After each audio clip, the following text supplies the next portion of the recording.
I was going to ask next about them. What's the relationship with Devcon? How is that different than the relationship with the architect? The architect's really concerned about design, really concerned that the product holds up, doesn't fall apart, he doesn't want to be sued. But with the contractor, talk about the relationship with the contractor. Well, we do a lot of work with Devcon, and we really like them. We think they're very good.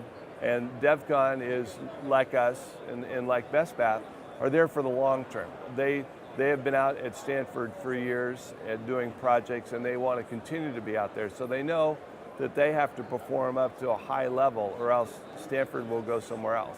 So that was communicated to us as a subcontractor, and it was communicated to Bestbath that this isn't really just a one-shot deal. If you perform, we are going to do other projects, and you will be in those other projects because you can perform.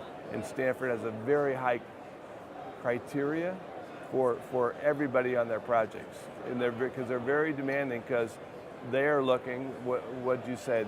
I think they're 140 years this year. 1883. That's what 1883. Yeah. So anyway, so they've been around for a long time, and they know they have to keep these buildings for a long time and maintain them. So they want good quality. That's why they picked Devcon, and hopefully they'll continue to pick us as a subcontractor and Bestbath as a supplier. Well, to just go a little further into that, these are the kind of relationships that make successful construction. Is that everybody is on the same page. There's people that just are going to take care of the project. Right. And I know the commitment, because of the younger Hickey members, their commitment is just falling in step with Edward and his cousin and his brothers, and I mean, it's just a really neat relationship to have. And what you're seeing in the industry, I think the smarter developers, general contractors, what they are looking at is not necessarily the, quote, most competitive bids where you get the lowest cost provider, and then you have to put them together to work as a team. They understand that if they put together a design team that's worked together and with all the subs, and they can go into the next projects, even though it might on paper be a little bit more upfront, in the long run they'll have a smoother project, they'll be able to deliver on time, and they'll get the quality that they want. So this is especially true then with clients who are looking to hold on to property and in other words are concerned about cost over time. Yes. And the people who just want to get in and out, that's not always such a happy.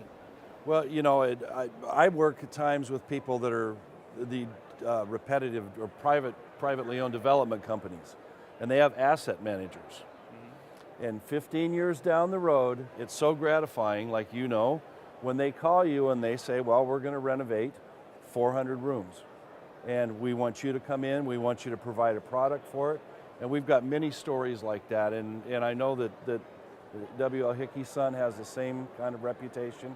And it's really gratifying. I've been there 24 years. I've got to watch this whole industry, as far as accessible and code compliant product, grow up and mature. And it's just really a wonderful thing when we get to work with such quality people. We've actually, to get to that longevity aspect, we have a contractor that I was telling Lee earlier, we're the second plumber for this developer. And we were the second plumber, and we started with them in 1953, and we've worked on their projects for whatever that is, 40 some years. Doing their houses originally, over 5,000 houses for them, and then they started building an office complex, and we've done over almost 5 million square feet of Class A office building. So relationships are really important to this whole process that we're talking about. I think it's key. It's the most important thing.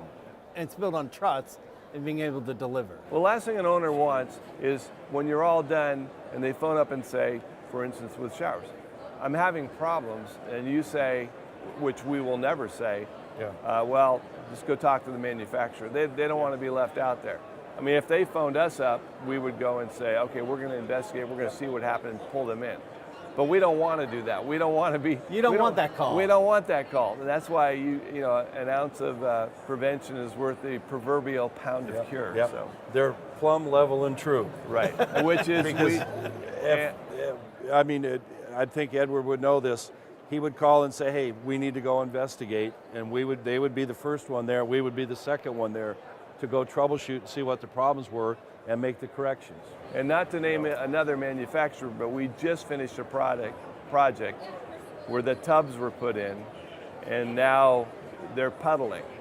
And it's not, we put it in per their recommendations, but now to go back and to address that problem is a major expense and disruption, and it's something you just don't want. Thousands of dollars. Yeah, many thousands of dollars.